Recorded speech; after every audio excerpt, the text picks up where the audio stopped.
Welcome back, intermediate first-year political science students. Let's get right into it, because today we are tackling what is easily one of the absolutely most important topics on your entire syllabus. We're breaking down the foundational philosophy of Gandhism. And look, this isn't just some dusty history lesson. It's a deep dive into a brilliant system of thought that literally shaped the modern world. To ground ourselves before we get into the heavy political theory, let's think about this instantly recognizable quote. Be the change you wish to see in the world. It perfectly sets the moral tone for our entire masterclass today. You see, Gandhism isn't about sitting around waiting for governments or leaders to fix things for us. It demands radical personal accountability first. Here's our game plan for this explainer. We're covering the core of Gandhism, the 8 basic ideas, violence versus nonviolence, real-world applications, and wrapping up with a quick revision and exam prep. Section 1. The core of Gandhism, philosophy and life. So, the absolutely crucial thing to grasp right away is that this isn't just abstract political science. It's a comprehensive philosophy and a complete way of life.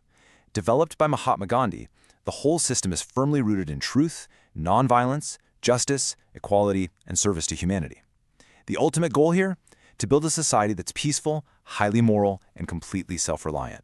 And that brings us to the 6 core principles forming the absolute bedrock of his worldview: truth, nonviolence, love and compassion, justice and equality, self-reliance, and service to humanity. Honestly, if you can truly internalize these 6 concepts, you basically have the master key to unlocking all of his political theories. Section 2. The 8 basic ideas as actionable concepts. Okay, I know memorizing 8 distinct political ideas for an exam can be super tough. So to make this incredibly easy to remember, we're going to use a psychological anchor. It's a brilliant mnemonic straight from the study materials. TNSSSS. That's 1 T, 1 N, 4 S's, an E, and an S. Let's break down exactly what that actually means. Let's dive into the first 4 letters. TNSS. The T stands for truth, or Satya. Gandhi believed truth is God, and you must always speak and follow it. N is for nonviolence, or ahimsa. This means zero harm through words, thoughts, or actions. It's the core belief that love and peace are fundamentally stronger than violence. Then we hit our first 2 S's, satyagraha, which is peaceful resistance against injustice, and sarvodaya, meaning the welfare and progress of literally all individuals. Now notice how satyagraha takes the totally abstract idea of truth and brilliantly turns it into a concrete political weapon. Literally translating to holding firmly to truth, it's not passive, not at all. It's an active, relentless, yet peaceful method of fighting against injustice through nonviolent resistance. And as for sarvodaya, or the welfare of all, it is vital to note that Gandhi wasn't just focused on what benefits the majority. You know, in poli-sci, utilitarianism is all about the greatest good for the greatest number. But sarvodaya completely flips that. It specifically demands progress for the most vulnerable. The poor and the weaker sections of society absolutely must be uplifted for true welfare to actually exist. Let's move to the final 4 pillars of our mnemonic. S, S, E, S. This is where the philosophy bleeds into economics, social structures, and even personal lifestyle. We've got Swadeshi, which means using domestically produced goods, Swaraj, meaning self-reliance and self-rule. The E is for equality and social justice, which was heavily focused on opposing untouchability and caste discrimination. And the final S is simple living and high thinking. Basically, keeping your lifestyle simple, but your moral values and spiritual development incredibly high.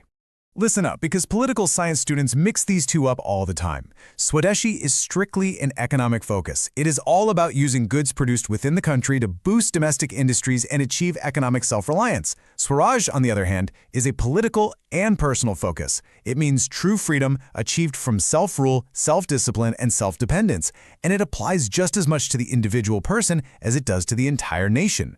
Section 3. Violence versus nonviolence. The practical differences here are just stark.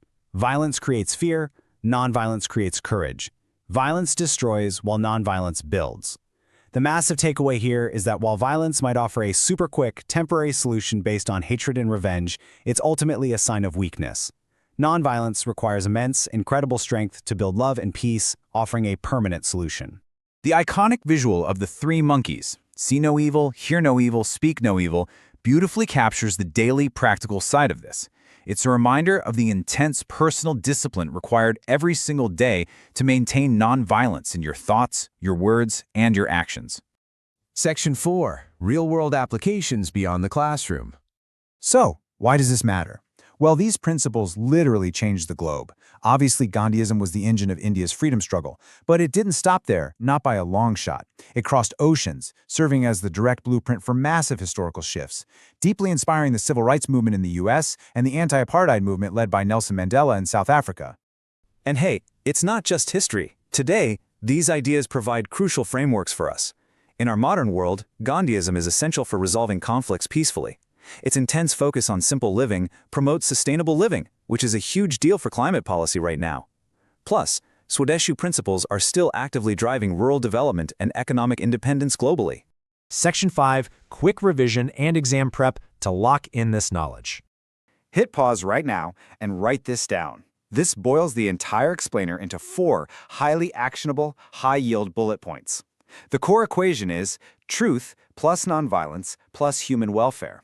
The goal is a peaceful, moral, self-reliant society. Your methods are satyagraha, swadeshi, and simple living. And the ultimate focus? Equality, justice, and service to all. Here are some very common previous exam questions. If you can explain the basic ideas, seriously, just remember that TNSSSES mnemonic. Write short notes distinguishing satyagraha from sarvodaya, discuss its modern relevance, and analyze views on nonviolence and truth. You are well on your way to absolutely acing your test. Try practicing these aloud using just the concepts we've covered. Ultimately, we study this not just as some abstract political theory, but because of this profound truth. My life is my message. The philosophy wasn't just written down in a book somewhere. It was lived, demonstrated, and proven every single day.